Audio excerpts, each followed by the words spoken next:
E continuando essa série de entrevistas, o convidado de hoje tem tantas atribuições que eu nem sei por onde começar.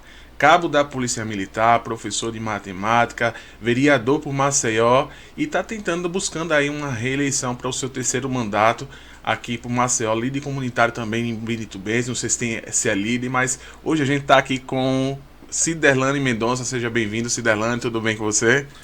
Obrigado, Rodrigo, obrigado a você pela oportunidade. A gente está nessa luta, né? Como você disse aí, são algumas atribuições. Feliz por ter sido professor, hoje ainda sou cabo da Polícia da Reserva e agora aí, 2024, tentando a minha reeleição. Tá tentando reeleição, né? Ciderlane, como que funciona isso? Você se afastou da polícia justamente no seu primeiro pleito eleitoral, em 2016, não? Eu entrei na polícia em 2006 e aí quando automaticamente você ganha a eleição em 2016, após 10 anos de corporação, aí você se afasta, né? É automático, vai para a reserva remunerada, proporcional ao tempo de serviço, mas eu ainda tenho, dentro do que ficou, o direito de possuir armas, de andar armado, de ter o poder ainda de voz do que se trata a polícia. No caso, qualquer do povo pode prender, claro que ninguém exerce essa função, mas eu, como tenho ainda essa prerrogativa como policial militar, posso exercer a minha função. E como que era o Ciderlane de 2015, antes do primeiro pleito eleitoral? Na verdade, nós já assumíamos um papel importante na região do Benedito Bentes. Eu sempre digo que o Benedito Bentes me ajudou a ser o que eu sou hoje.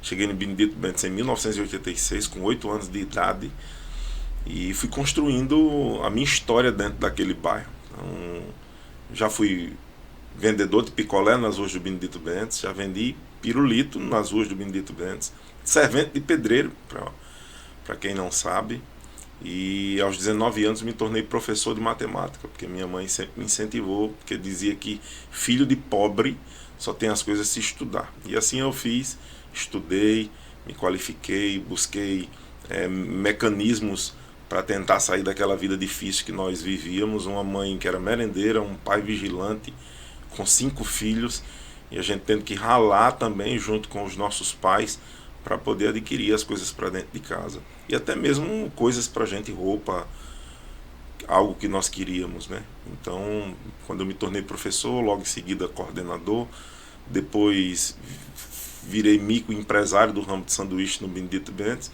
e aí entrei na política em 2004, coordenando algumas eleições, fazendo parte de um grupo político dentro do próprio bairro, o grupo do vereador Silvânio Barbosa. Depois nos afastamos, fui galgando outros espaços, e aí até chegar em 2016, eu ter a iniciativa de sair candidato pela primeira vez e ganhar a eleição e ser um dos mais votados da região do Benedito Bentes.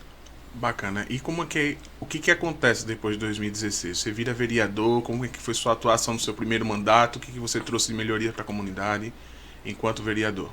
Na verdade, o primeiro mandato é muito difícil, né? Eu acredito que não seja apenas na política, mas em tudo que você faça. Quando eu entrei na polícia também, tinha toda uma dificuldade para aprender, para poder... Depois você vai se desenvolvendo. Na política não é diferente. Eu tive dificuldades iniciais, principalmente por ser filho de pobre.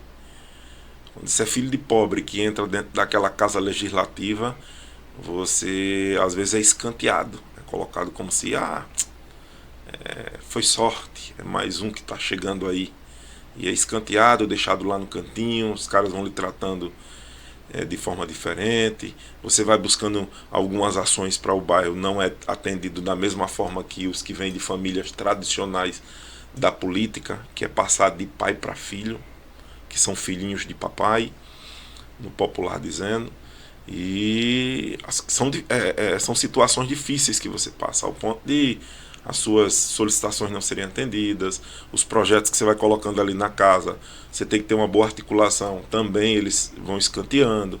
Muita coisa fica difícil para quem vem de baixo. Mas aos poucos a gente está mostrando o nosso trabalho. Agora já no segundo mandato, naturalmente, a gente já consegue enxergar toda uma ação, porque eu já cheguei na Câmara no segundo mandato com o prefeito JHC sendo eleito, porque eu fui um dos aliados do prefeito em primeira mão, líder do governo, segundo secretário na Câmara. Então, no meu segundo mandato, as dificuldades que eu tive no primeiro, no segundo já foram sanadas, e aí a gente conseguiu muita coisa, tem conseguido muita coisa para o Benedito Bentes e para Maceió. Aí você vence o primeiro mandato, ganha know-how, e aí o segundo mandato. O que aconteceu diferente do primeiro? O que a gente pode trazer com insights aqui que quis de sucesso nesse segundo mandato?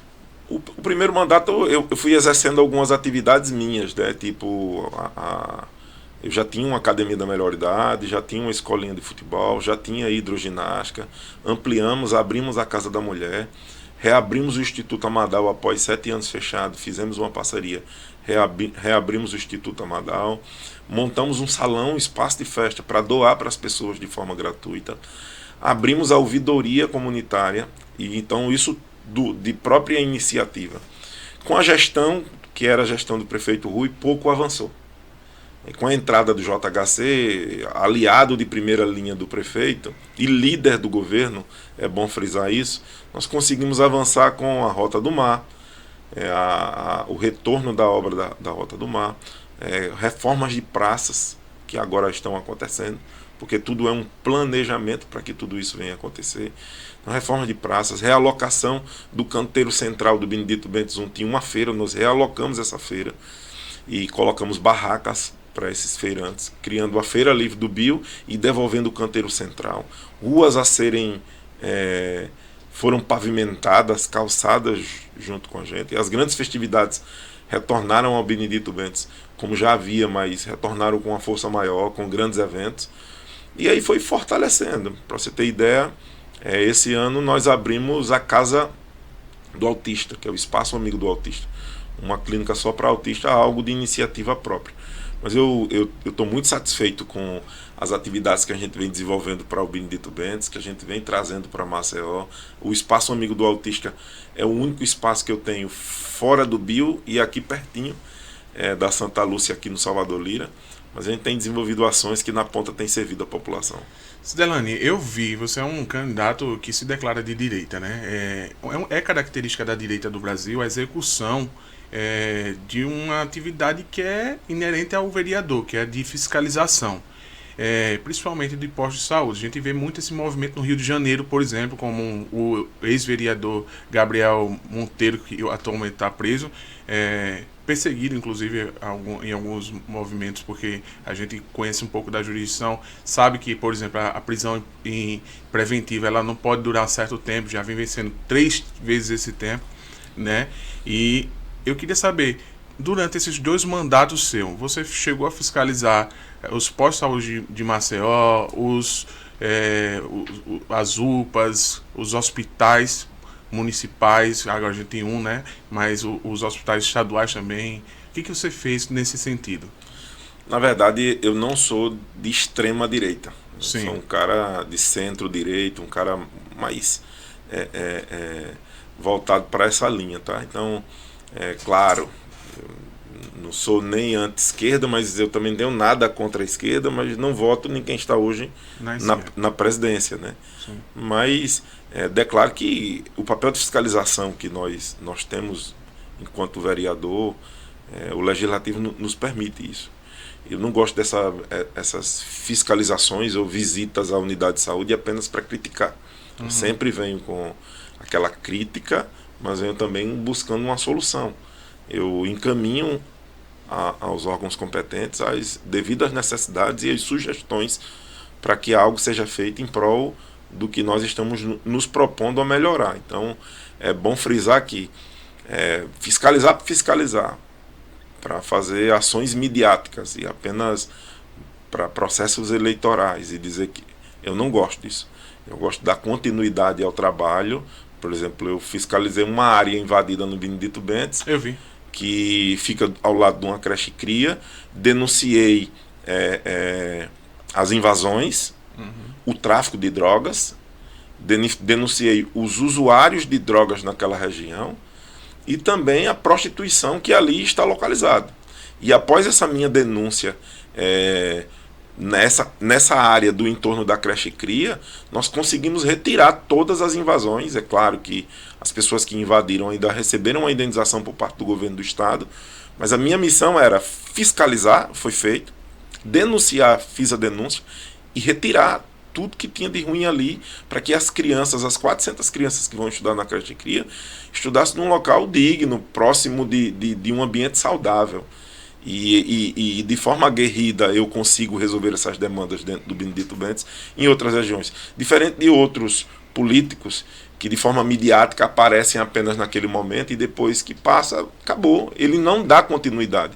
Eu voltei diante dessa denúncia que eu fiz das invasões 4, 5 vezes para fazer as denúncias. E olha que não foi algo de ano eleitoral, não. Nós já fazemos essa denúncia desde 2019.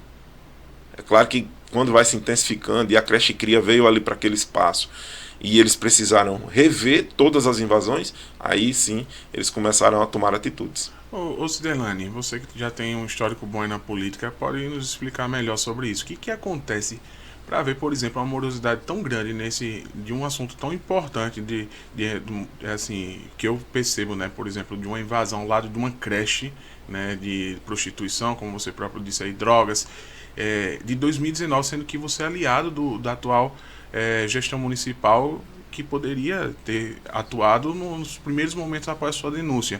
O que acontece de ocorrer essa morosidade não só com você, com todos os vereadores, sendo que é claro que quando a situação é menor? Na verdade, a área invadida era do governo do estado. Era não, é do governo do estado. A creche cria foi construída pelo governo do estado. Então não tem responsabilidade sobre a prefeitura. E eu, como vereador, na verdade, fui fazer as fiscalizações e as denúncias para uma área do bio, que é do governo do estado, que o governo poderia ter tomado providências. Mas você pode mandar um ofício solicitando? Posso, sim. E você fez? Fiz. E o que acontece quando assim? A questão maior é que, infelizmente, sempre vai quando é jogado para a mídia, né? Poderia ser feito antes, tomado as decisões antes. Teria sido menos agressivo para quem invadiu e também para o governo do estado, que teria que pagar poucas indenizações na época que eu fiz a denúncia. Na época que eu denunciei, estavam começando a invadir. Depois que invadiram, que construíram, que fizeram prédios enormes, bares, e acabam as pessoas ficando com raiva de mim. Porque quer aparecer, tirar o pai de família. A questão maior é que as invasões ali não são para moradia, são para comércio. São pequenos comércios, pessoas que podem até ter o dinheiro para comprar um imóvel em qualquer outro local e fazer o seu estabelecimento.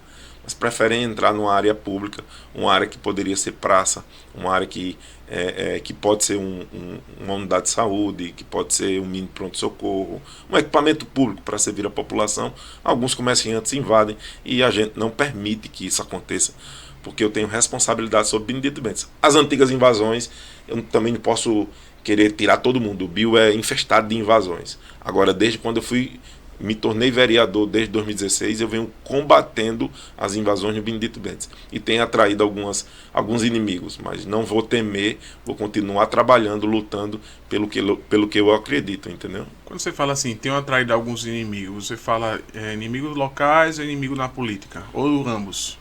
Ambos, né? Porque, querendo ou não, quando você acaba combatendo essas invasões, tem o bonzinho, né? O político bonzinho, aquele cara que quer remediar a situação e ele é procurado pelos invasores, pelos caras errados. E tem gente que acoberta essa safadeza.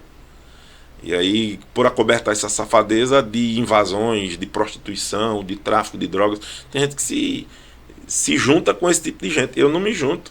E aí o que acontece? Naturalmente, quando é procurado, tenta absorver e tenta proteger. E já comigo não é assim.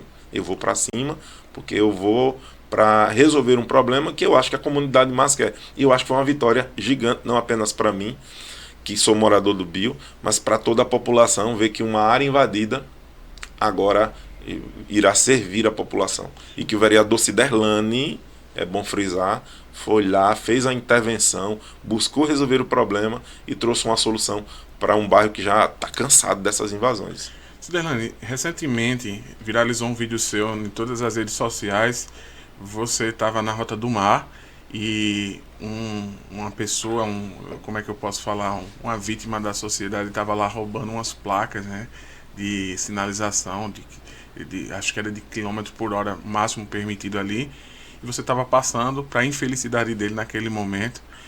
E aí, como que foi a repercussão disso e por que você não levou ele em flagrante delito preso? Primeiro que ele não é vítima da sociedade, não. Se fosse por isso, eu também seria uma vítima da sociedade pelas faltas de oportunidades que a vida não me deu.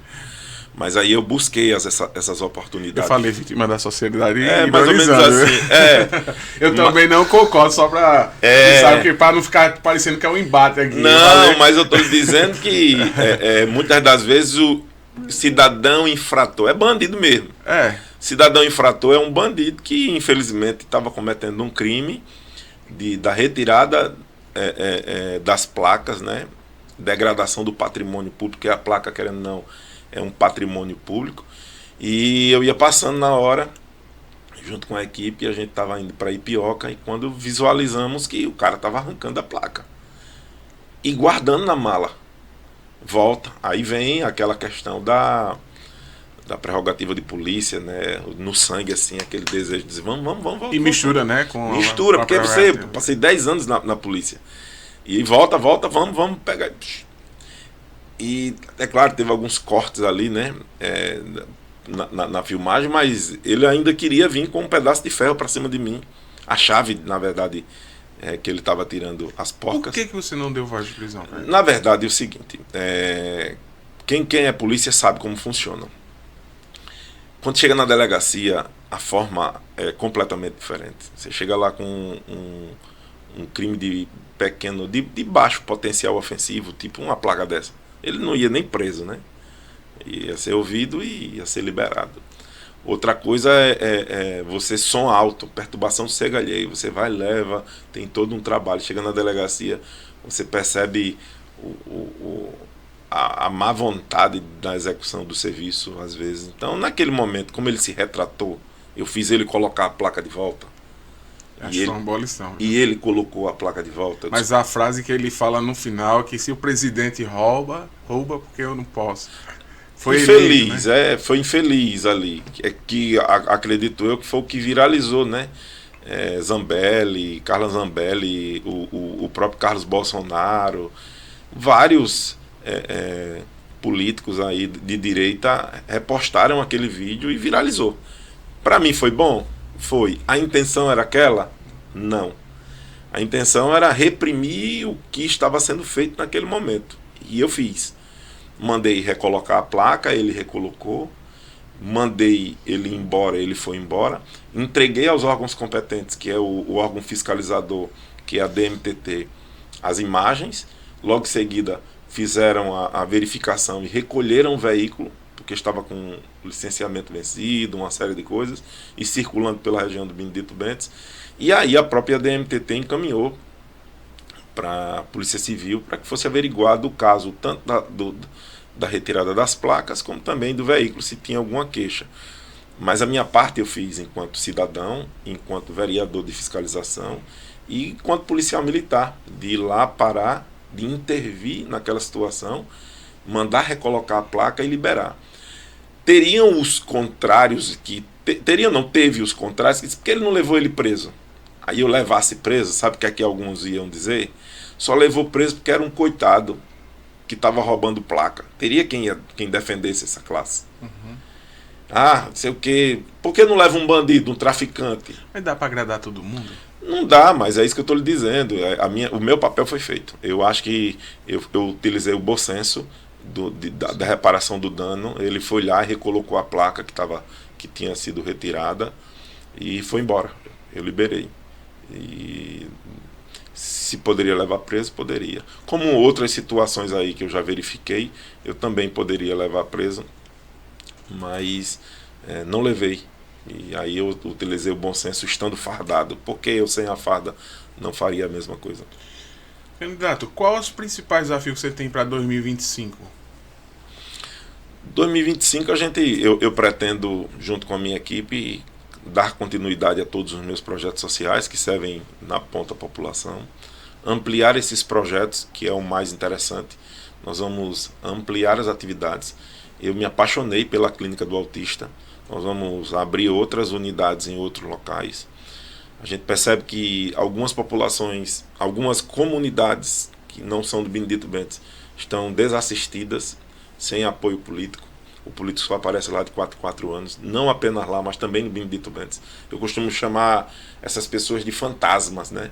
Que é o político que desaparece e depois de 4 anos reaparece. E só vai para lá para fazer cadastros, compras de votos, e já estamos percebendo isso. Mas eu pretendo, sendo reeleito, dar continuidade ao nosso trabalho, intensificar de uma forma maior em outras comunidades e, se Deus permitir, fazer com que essas populações desassistidas de várias outras comunidades possam ter uma atenção de um vereador que nem como eu, né? Que busca ajudar, apoiar, que vem de família humilde, que conhece na ponta a necessidade das pessoas que mais precisam. E é o mais interessante, nós termos a percepção de que quem está ali naquela cadeira é alguém que veio de baixo e que conhece a realidade e a dificuldade do povo. Candidato, em 2022 o Fantástico denunciou, e eu disse isso em quase todos os meus podcasts, para todos os meus entrevistados, uma prática muito comum em quase todas as prefeituras do Brasil, que é o conchavo por posto de saúde, onde os vereadores tinham um posto de saúde para chamar de seu. Eu vejo nitidamente isso aqui acontecer aqui no bairro que você está, né? Você deve conhecer muito bem, fica muito próximo do Benito Bentes ali, onde tem candidatos que, principalmente na época eleitoral, aliciam pessoas em troca do voto por exames de saúde. Nos seus 2 mandatos, o senhor chegou a ver isso de perto e o senhor, de alguma forma, pretende combater esse tipo de prática? No primeiro mandato eu vi, sim, no período de 2016 a 2020. Só que o prefeito JHC ele modificou completamente essa dinâmica, né? Antigamente os vereadores faziam as indicações para direções das unidades de saúde. Com a entrada do prefeito JHC, eliminou isso. Quem gerencia as unidades de saúde são funcionários efetivos da unidade, que cuidam da unidade já estão há muito tempo, escolhido pelos próprios servidores. E eu acredito que essa dinâmica trouxe para Maceió um posicionamento diferente. Então acho que as unidades de saúde hoje não são utilizadas como conchavos políticos para juntar votos. Acabou, encerrou com isso. O que o senhor está vendo de mudança efetiva nesse sentido no Benito Bentes? Referente posto de saúde, a compra de votos. Sim, tem muita coisa ainda para ser feita no Benedito Bentes. Os postos de saúde do Bio, alguns foram ajustados, outros precisam de reformas, mas o prefeito tem buscado gradativamente melhorar a qualidade do serviço em várias outras comunidades, também no Benedito Bentes. Eu não posso pensar apenas no Bio, né? Tem que pensar no todo, né? Por exemplo, nós conseguimos a reforma da unidade de saúde do São Jorge, que está lá acontecendo. Foi uma conquista do vereador Ciderlani, que é aquela reforma daquela unidade de saúde de São Jorge, que era algo que a população já clamava e que vai ficar belíssimo. O Benedito Bentes tem unidades para serem reformadas? Tem, mas eu também não posso só enxergar isso. Tem praças no Benedito Bentes, estamos reformando. Através da Prefeitura de Maceió, solicitamos e conseguimos. Mas tem praças também fora da região do Bio que nós estamos avançando. Em breve nós vamos ter aqui uma novidade para Salvador Lira, que é a reforma do terminal, que é a reforma daquele conjunto ali esportivo ali por trás do terminal, que tem um campinho, tem uma quadra. Vai ser feita toda a reforma daquele trecho ali e também do terminal. E nós vamos anunciar para a comunidade no geral, para que ela fique ciente de que aquilo vai acontecer e de que a Prefeitura de Maceió, junto com o vereador Ciderlano, tem trazido melhorias para as regiões. Então, falar de unidade de saúde, a gente fala que está tendo avanço, precisa melhorar. Em relação à compra de votos, é prática antiga já. Quem tem que combater esse crime é a Justiça Eleitoral, tem que fiscalizar de perto. Os políticos que têm essa prática já estão aí nas comunidades, enfiados dentro das vielas, dos becos, das grotas do Benedito Bentes. Eles pegam essa comunidade mais vulnerável e compram votos por 50 a 100 reais agora. Tem deles que falam até em 150, não vou citar nomes, mas essa não é a minha prática. Mas a gente vai fiscalizar junto com a Justiça Eleitoral e, se possível, fazer até denúncias para que essa ação seja inibida. A população precisa votar nas pessoas pelo trabalho e não por ações como essa. Candidato, se você elencar para a população do Benedito Bentes e pedir para que eles elenquem 3 problemas que eles sentem na pele lá no próprio Benedito Bentes, eu posso arriscar que o primeiro deles vai ser locomoção. E se tratando de locomoção, eu conheço de perto aquela realidade, onde eu conheço pessoas que dizem que dentro do próprio Benedito Bentes, até chegar no terminal do ônibus, leva 40 minutos a 1 hora, para depois pegar o ônibus até o destino. Como resolver esse problema que é tão antigo, onde muitas vezes o morador chega no Benedito Bentes e no terminal do ônibus e passa 1 hora esperando 9 ônibus saírem superlotados para poder chegar ao dele? O principal problema do Benedito Bentes é o transporte público. É um caos. Desde 1992, quando o sistema de integração foi instalado no Benedito Bentes, que seria estendido para toda Maceió, mas ficou apenas no Bio, com aquele grande terminal que hoje já não comporta a população local, nem os ônibus. Tem ônibus que ficam na parte externa. Mas o problema do transporte não é apenas de Maceió, é em todo o Brasil. Acredito que com essa entrada do BRT em Maceió, essa inovação no sistema de mobilidade urbana que está sendo realizado pela gestão do prefeito JHC, muita coisa vai mudar. Com o BRT vai facilitar bastante a ida e vinda dos ônibus e a redução do tempo. Me tira uma dúvida sobre o BRT, já que você pontuou aí, era a pauta da nossa entrevista. O BRT vai passar na Fernandes Lima. Na Duval também. E na Duval do Góes Monteiro. E os ônibus vão sair dos bairros até a Fernandes Lima e vão voltar para os bairros, não? Existe uma dinâmica de que existirá ali na Praça da Faculdade um terminal central, tá? Que é o terminal de Maceió. Só que na Praça Centenário, em outros pontos, terão terminais de desembarque. Então, alguns ônibus ficarão nesse terminal de desembarque e voltam. E dali a pessoa pega um outro ônibus e segue lá direto com o sistema de integração temporal, né? Que você vai, pegou, desce e com a mesma passagem se direciona para outro local. Mas essa é a ideia. Então, acho que com essa retirada com o sistema do BRT, vai mudar muito a mobilidade urbana na cidade de Maceió. Contudo, vai ajudar bastante o Benedito Bentes. Infelizmente, a antiga licitação feita pelo prefeito Rui Palmeira, que agora está vindo aí candidato a vereador, foi feita uma licitação onde deu poderes demais às empresas. Até as reformas dos terminais e a definição de rotas são discutidos com as empresas e as empresas acatam ou não. Por exemplo, lá no Benedito Bentes, o terminal do Mucambo está abandonado. É um ponto de ônibus gigante, que a população clama pelo retorno das atividades no terminal do Mucambo e infelizmente não retorna. E eu já sugeri no Benedito Bentes criar um polo de integração no Bio 1, que seria o terminal do Mucambo, com o terminal central, que é o que nós temos hoje, e criar hoje um polo de integração no Bio 2, que seria no Cidade Sorriso 2, fazendo uma ligação entre esses 3 polos com ônibus direto. Olha só, o cara vai para o Aprígio Vilela, do Aprígio, sai do Aprígio, vem para o terminal central para depois descer. Por que ele do Aprígio já não pega ali e desce pela Rota do Mar direto, ou vem para um terminal mais próximo, que seria ali no Cidade Sorriso 2, pega as pessoas ali do Caetés, do Planalto, do Cidade Sorriso 2, do Moacir Andrade, Selma Bandeira, de todas aquelas comunidades ali, Bela Vista, João do Cajuru, Cidade Sorriso 1, e fica nesse terminal e já desce pela Rota do Mar direto para o centro, ao invés de vir para o terminal central. E teríamos algumas linhas diretas. Do mesmo jeito, o pessoal do terminal do Mucambo. Eu já dei essa sugestão à DMTT, que na época era SMTT, e nada foi feito ainda. Claro que eles dizem que precisam avaliar os estudos, mas eu sei que é a Real Alagoas que bota a mão por cima e faz as proibições para que isso não aconteça. Vereador, o senhor está dizendo, em outras palavras, que a população de Maceió hoje ela está sobre as condições de decisão financeira das empresas de ônibus e não do que é um bem comum que antigamente era decidido pelas gestões municipais? Não, estou falando que a gestão ela sugere, ela determina algumas coisas, mas hoje com essa política feita na época pelo Rui Palmeira da licitação, deu poderes demais às empresas de gerenciamento dos terminais. E não tem como a gente... É isso que acontece. A gente voltar? Porque a gente está falando tem que haver uma nova gestão econômica. Tem que haver uma nova licitação. O prefeito Rui Palmeira deixou algumas heranças negativas para a gente.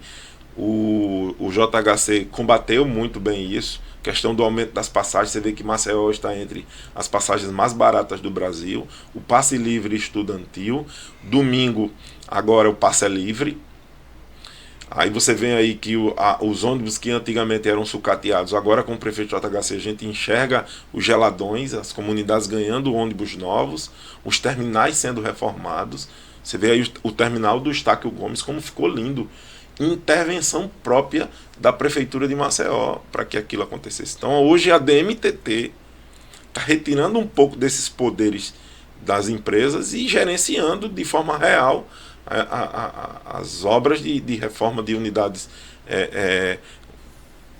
de transporte público, né, na cidade de Maceió. Vereador, o que acontece hoje? Eu não vou falar de estatística, porque se for olhar para a estatística, o JHC, atual prefeito, se reelege, porque ele está ainda saindo nas pesquisas com 73% de aprovação. Eu acredito que, se for olhar por esse lado, a gente não segue. Mas o que acontece se houver, por exemplo, uma troca de mandato? Se o prefeito JHC perder tudo isso que ele fez em relação ao transporte público, que hoje é subsidiado pela prefeitura, ele pode deixar de acontecer na próxima gestão? E se a resposta for sim, por que vocês, enquanto vereadores, não fizeram um projeto de lei para tornar isso lei, de fato? Porque, na verdade, tem coisas que não é prerrogativa do vereador, entendeu? Tem coisa que é prerrogativa do município. Seria inconstitucional a criação de um projeto de lei onde quem demanda sobre isso é a própria prefeitura. Ele iria sair do meu gabinete, direcionado para a Comissão de Constituição e Justiça, que seria verificado a inconstitucionalidade desse projeto, e ele já morreria ali na metade do caminho. Eu tive aqui semana passada com o prefeito de Pilar, Renato Filho, ele falou justamente sobre isso, que quase todas as atuações que ele fez, intervenções que ele fez inclusive com projetos de lei para que outras gestões, em outras transições, não fossem alterados. Porque é o que a gente vê que é muito comum na política, né? Você tem uma melhoria, um ponto de melhoria, e de repente numa transição, por motivações políticas ou não, aí tudo que é bom para a população se acaba. Mas se o prefeito quiser acabar e modificar, ele modifica. Ele coloca o projeto, claro que vai precisar da aprovação dos vereadores. Na grande maioria, os prefeitos têm os vereadores como apoio, como base de apoio, e faz a alteração necessária. É claro que se tiver alguma coisa que o vereador possa fazer, ele vai colocar uma emenda, vai fazer a modificação dentro do que ele acha justo. Mas eu acho que a criação de um projeto de lei, a fixação da licitação é muito importante que seja cumprida. Porém, o modo que foi colocado, eu acho que não foi justo para a população, entendeu? Nós temos que parar de pensar nos grandes empresários e também pensar na população, não deixando de gerar oportunidades para os empresários, que é quem nos geram empregos. Mas a população tá sofrendo ainda com essas intervenções de prática real das grandes empresas aí de ônibus que, infelizmente, ainda fazem um monopólio na cidade de Maceió. Candidato, o senhor é vereador desde 2016. Eu vou lhe perguntar, porque acho que também cabe para o senhor.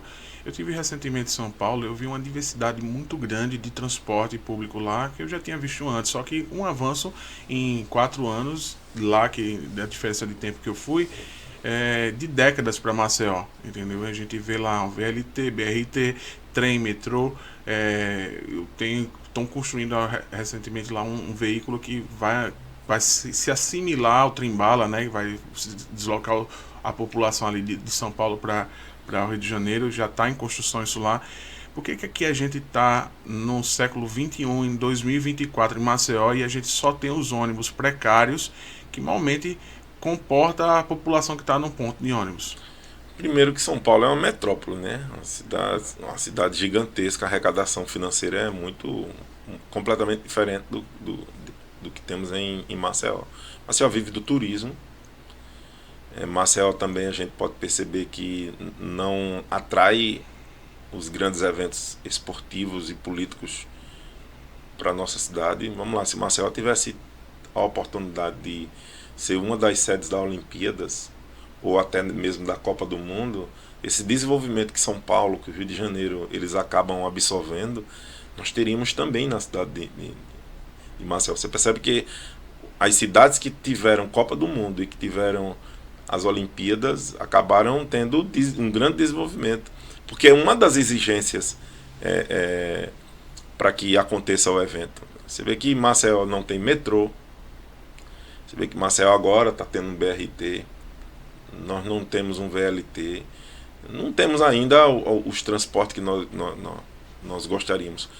Falta um pouco de cultura também, tá? A população maceioense, nordestina no popular dizendo, ainda não tem a cultura do povo do sul, do sudeste. Você vê um povo com uma cultura diferente. Você chega no Rio de Janeiro, você coloca uma bicicletazinha lá numa parceria com o Itaú, o cara vai lá, pega a bicicletazinha e sai circulando a cidade todinha, deixa uma bicicleta num canto se for para um outro local, pega outra bicicleta e vai para outro local, e ninguém leva nem a bicicleta. Na cidade do Nordeste, se fizer um negócio desse, pode correr até o risco de levar até a bicicleta, não nem devolver a bicicleta, infelizmente. Mas é a cultura do local. Você vê, eu já fui a Curitiba, as pessoas não jogam lixo no chão, guardam o lixo que poderia ser descartado e não jogam no chão. Aqui na cidade de Maceió, as pessoas descartam lixo de uma forma absurda. Eu tenho uma campanha chamada Comunidade Mais Limpa, onde a gente pega o lixo jogado pelas pessoas na rua e sai coletando com toda a minha equipe, um triozinho, uma campanha de conscientização ambiental. Botamos uma luvinha na mão, pega com um saco de lixo, coletando o lixo de que as pessoas jogam na rua e incentivando as pessoas a não fazer essa prática. Nós juntamos toneladas de lixo de pessoas que jogam na rua, infelizmente. Então a cultura de nós maceioenses tem que ser mudada. Quando você viaja e que conhece outra cidade e que vê que não tem lixo lá, você se envergonha. Você não pega uma garrafa PET de água mineral e joga pelo vidro do carro ou pelo ônibus. Você guarda ela dentro do seu carro. Quando chegar em casa, você bota numa sacolinha todo o lixo consumido por você mesmo dentro do seu carro, guarda e joga no lixo, numa lixeira em casa. Então a gente tem que praticar mais essa boa vizinhança, essa coisa da cultura de uma cidade limpa, uma cultura de uma cidade que menos polui, né? Vereador, o senhor entrou numa outra pauta que a gente tem também, sobre essa questão da coleta seletiva, né? Como que Alagoas pode avançar nesse sentido? Maceió pode avançar nesse sentido da coleta seletiva? Já avançou muito, né? Nós temos aí algumas cooperativas, né, com incentivos dados pela Prefeitura de Maceió, e algumas cooperativas já existem, é claro que dentro de um padrão, mas tudo isso não depende apenas do poder público, é o que eu disse. Precisa a população fazer a sua parte. Era isso que eu ia falar. O senhor falou de incentivo para a cooperativa. Existe alguma possibilidade de fazer um incentivo para o consumidor final? Por exemplo, o cara que fazia a coleta seletiva na casa dele tem um desconto, por exemplo, na conta de energia? Pode até criar, mas quando é prática sua mesmo, você só faz as coisas por dinheiro, você tem que fazer a coisa pelo bem. Mas a gente falou tipo de uma educação, uma estimulação de uma educação. E a estimulação passa por isso também, às vezes de uma campanha desse sentido. Primeiro passo, que eu vou dizer uma coisa que pode até sei lá, mas eu vou dizer. Eu passei 10 anos dentro de uma sala de aula e as pessoas costumam colocar como a educação, quem dá é a escola, quem dá a educação são os pais. A escola dá apenas o conhecimento necessário para que a pessoa alcance o que tiver. Mas quem educa meus filhos sou eu. Tenho 4 filhos. Graças a Deus, meus filhos são super educados, são meninos organizados, simples também, mas a educação deles é de minha responsabilidade. Então, quando eu ensino um filho meu que não jogue lixo na rua, é para não jogar lixo na rua. Então, acho que essa educação ela tem que ser gerada dentro do próprio ambiente familiar. Candidato, mas enquanto a obrigação da gestão pública, né, de ela incentivar, não assim, de certa forma, colocar na conta da própria população, que a gente sabe que não tem educação porque também não é instruída da melhor forma. A qualidade do ensino da escola pública, por exemplo, não é igual a dos filhos dos candidatos, nem dos vereadores, nem dos prefeitos, nem dos governadores, para que eles tenham essa educação e vão. De que forma o poder público pode incentivar a existir a coleta seletiva? Eu vejo hoje a educação na cidade de Maceió de uma forma diferente, viu? As creches crias, com as crianças uniformizadas, salas climatizadas, os ambientes, tanto para os professores, eu vejo satisfação hoje. É claro, tem escolas que precisam de reforma, de melhorias, vamos ter sempre. Agora, eu não vejo uma escola de péssima qualidade, com educação péssima, não. A maioria dos professores que trabalhavam comigo em empresas privadas, em escolas, em colégios, trabalham na escola pública do mesmo jeito e têm o mesmo engajamento da atividade e buscam fazer isso. Quando eu digo a educação tem que vir de casa, tem que vir da onde tem que nascer essa educação, dentro do lar, o pai, a mãe dando orientação. Hoje os pais estão mais preocupados em trabalhar, em buscar o recurso, o dinheiro necessário para dentro de casa. Eu trabalhei muito para isso. E também ficar no celular ao invés de estar criando seu filho, cuidando e educando seu filho. Quando eu falo que os pais e muita gente, é muito fácil, hoje ele é vereador. Sim, mas eu antes era policial militar, trabalhava como segurança de uma fábrica, trabalhava como segurança do Alagoas da Sorte, trabalhava como segurança de um prefeito, trabalhava e ralava todos os dias. Mas a educação dos meus filhos sempre foi prioridade para mim, entendeu? Então, eu estou falando de algo que eu conheço de perto. Então, acho que essa parte de educação ambiental, pode fazer propagandas na televisão, pode entregar panfletos, a prefeitura pode fazer um serviço de multiplicação dessa ideia dentro das comunidades, mas se a família, se o pai, se a mãe, em casa, não ensinar o seu filho pequenininho a pegar o lixo, colocar no lixeiro, a fazer essas coisinhas que devem ser feitas, nós vamos continuar tendo uma sociedade desorganizada e as comunidades que poderiam ser cuidadas por ela mesma acabando apenas esperar pelo poder público.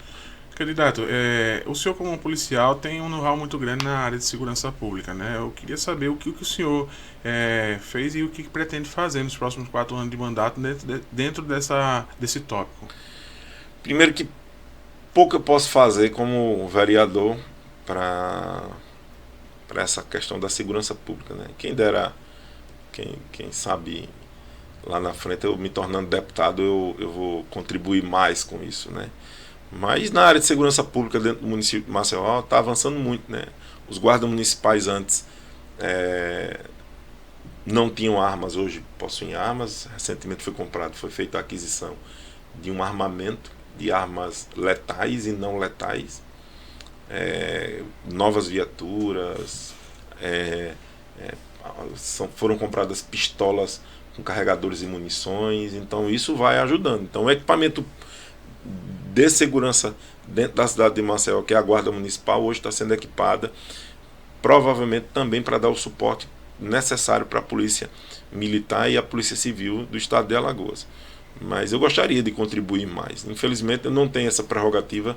Mas o senhor acha que um vereador não tem como ajudar na segurança pública? Tem como indicar, né? Não tem muito o que fazer, não. Esse papel de fiscalização das atividades da segurança pública do Estado é muito dos deputados, que poucos estão ali preocupados com isso, né? Então, a segurança pública hoje, o governo do estado faz até a indicação do comando geral da polícia, que eu acho que não deveria ser feito pelo governo, pelo governador, né? Deveria ser feita uma escolha entre os próprios militares, os próprios... fazer uma seleção, uma eleição interna para escolher o comandante da polícia, que quem é que vai representar, na verdade, toda a corporação. Mas quem faz a indicação é o governo manda e desmanda, e a população às vezes sofre com esse comandante que não tem a mesma pegada de apoio à população no geral. Candidato, sempre que vem alguém aqui eu falo sobre algum assunto da atualidade, tá? Mesmo que não esteja dentro do corpo do intuito da entrevista com você enquanto candidato, por exemplo. Hoje a gente está tendo aí o quadro da Venezuela, né? Gostaria que o senhor comentasse um pouco sobre o que está acontecendo e qual a sua opinião sobre o desfecho, né? Como que aquilo ali vai ocorrer. Primeiro, eu acho que a Venezuela já deveria ter saído dessa ditadura, né? Você vê, os venezuelanos estão sofrendo aí com Maduro. Eleição para mim ali há muito tempo. Agora é que as coisas estão mais acirradas, mas sempre foi forjada aquela eleição. Não existe democracia naquele país. E eu acho que agora é a hora dos países vizinhos, e até mesmo os Estados Unidos já declarou que o presidente Maduro não é o presidente, que não reconhece a vitória dele e que tem que ser tomada alguma decisão. Os Estados Unidos já tomou essa decisão. O Brasil, Colômbia e México estão aguardando as atas da eleição, que nunca vão chegar. E a população lá está sofrendo, esvaziando o país, um país que tem um grande potencial petrolífero. Hoje vive numa situação degradável, uma situação onde a população chora e clama e pede socorro aos países vizinhos. E nós, infelizmente, a América do Sul, que é um espaçozinho tão acolhedor e tão pacífico, de países pacíficos, conviver com um ditador dentro do nosso entorno ali, e a gente fica triste com isso. E como que o senhor vê a posição do Brasil em relação a isso? O Brasil, o PT, na verdade, agora recentemente, disse que reconhece o presidente eleito, né, da Venezuela. Esse PT é uma vergonha. Esse PT, infelizmente, é uma vergonha. O Brasil nunca foi um país de combater esse tipo de ação, né? Infelizmente. Nem com o Bolsonaro e nem com o Lula. De fazer essa intervenção em países vizinhos por ser um país pacífico. Nunca teve essa coisa de ir lá e intervir, se posicionar.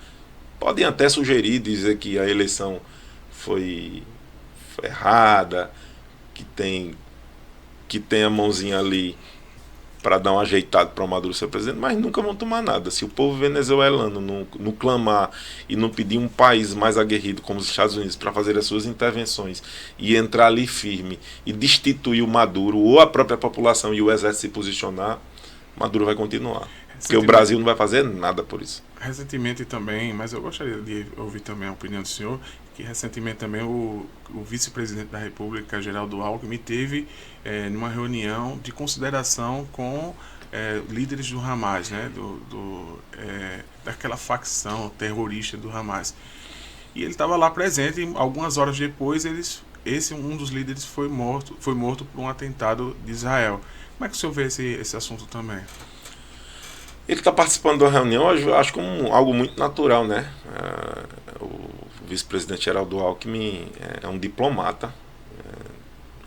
Eu até vejo o vice-presidente como um cara bem mais preparado do que o presidente Lula. Aí você diz, mas ele é de um partido de esquerda. Como eu disse no início, eu sou um cara de centro-direita e que gosto sempre da neutralidade, buscar a razão ao invés da emoção. Uhum. Eu vejo às vezes o extremismo em alguns bolsonaristas. Eu não sou esse extremista. Eu busco sempre avaliar qual é o melhor caminho. Eu acho que o presidente Bolsonaro foi um bom presidente, mas poderia ter sido melhor se ele tivesse falado menos. Uhum. E se ele tivesse executado mais em momentos de dificuldades que nós tivemos. E bolsonaristas também pensam dessa forma, que ele poderia ter sido mais político, poderia ter combatido a corrupção como ele quis combater de uma forma diferente. Teria tido mais resultado. Né? Teria tido mais resultado, ele teria ganho a eleição. Mas o Geraldo Alckmin em si, outros... Você vê o ex-presidente Michel Temer, um cara diplomata.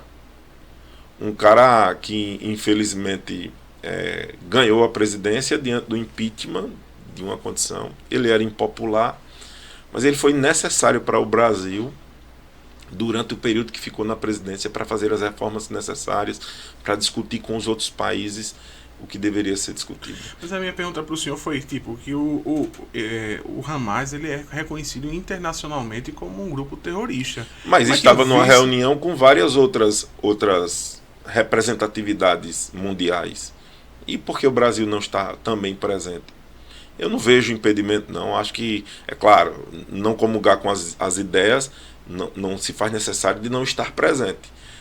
Política é isso. Política é um ambiente de divergência de ideias. E você tem que marcar presença naquele momento, independente se eu me dou bem ou não com você. Se estamos tratando sobre política, nós vamos para o embate político naquele momento. Então, se é uma reunião com a diplomacia, com vários diplomatas de todo o mundo, e o Brasil tem representatividade, e o presidente Lula não pode estar presente, mas manda o seu vice ou manda algum ministro para uma reunião dessa, eu acredito que tem que ir sim. Não, mas vai ter a presença de alguém do Hamas, vai ter lá a presença do presidente russo, vai ter lá a presença de um presidente da Venezuela, o Maduro. Tem que estar presente sim. Essa representatividade do Brasil, ela não pode deixar de existir, independente de que reunião seja essa, porque vai ter outros, vão ter outros representantes de outros países também, entendeu? Candidato, sobre saúde pública, a gente conversou, educação, segurança, meio ambiente, sobre o caso do Pinheiro. O que a gente pode esperar das próximas páginas desse livro aí, para a gente finalizar nosso bate-papo? Eu acho que a população ainda sofre, né, com as indenizações, buscam na justiça o reconhecimento necessário dos danos que foi causado a essas famílias. Aquela área ali do Pinheiro, Bebedouro, ali deve ser reutilizado, acredito, para algo que sirva à população e não fique sob o domínio da Braskem, porque ela foi a causadora do principal prejuízo. Não falo de prejuízo de bens materiais, mas emocional, para as famílias que foram criadas ali. Imaginem acontecer um fato desse no Benedito Bentes. O carinho que eu tenho pelo bairro, como esse dano não vai prejudicar toda a minha família que está instalada dentro do próprio bairro. Então acho que tem muita coisa ainda a ser vista. Está aí a CPI que foi feita algumas investigações. Eu acredito que uma CPI com investigações mais sérias, mas a justiça ela também precisa ter um papel importante na questão da restituição dos bens e da dignidade dessas famílias que saíram de lá. Candidato, queria agradecer a sua presença no meu podcast, deixar o canal aberto para o senhor conversar ali com o seu eleitor na câmera 1 por 1 minuto e convidar o senhor para no mês de setembro estar aqui de novo para a gente falar sobre o andamento da sua campanha. Então eu que agradeço, né, poder passar um pouco das minhas atividades enquanto vereador, de poder discutir política de uma forma clara em um canal de comunicação, o Luau Podcast. Eu fico agradecido a você por essa oportunidade e quando for preciso me chamar, estarei aqui novamente. Obrigado.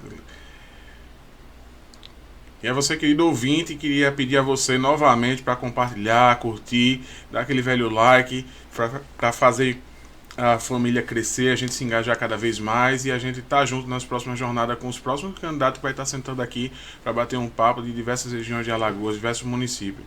Valeu, um abraço. Foi bom? E a você, querido ouvinte, queria pedir a você que acompanhou até o final dessa jornada para compartilhar, dar o like e seguir a gente nos próximos passos, que vai conversar com diversos candidatos por Maceió e pelo interior de Alagoas. Compartilha aí e dá o like. Valeu!